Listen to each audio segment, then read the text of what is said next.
বলি বোতল কুড়ানো বাদ দিয়ে একটা ভালো কাজ করলে তো সংসারটা ভালো চলে। তুমি কি ভুলে যাচ্ছ বউ? তোমাকেও আমি রাস্তা থেকে কুড়িয়ে এনেছিলাম। তার মানে বোতল কুড়াতে যায় না, বউ কুড়াতে যায়। দাঁড়াও, তোমার লোভ ছাড়াচ্ছি। पागल नहीं है भैया। कौन है ये लोग?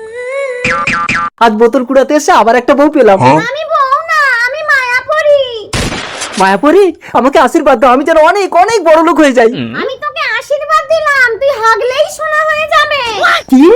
আমি হাগলেই সোনা হয়ে যাবে? জয় মা মায়াপরি জয়। এবার দেখি তোর কত লোভ। এইবারে আমি বড় লোক হয়ে যাব বউ, দেখো আমি হাগলেই সোনা হয়ে যাবে। 1-2 গ্রাম হবে, কই দেখি। ওমা, এ তো কাঁচা সোনা। এই হাগা সোনা হয়ে যা, যা সোনা হয়ে যা। কই দেখি শক্ত হয়েছে না, এখনো তো কাঁচা। কি সোনা এ? তোমার হাগা সোনা হয়েছে? এই চুপ চুপ, একটা কথা বলবে না।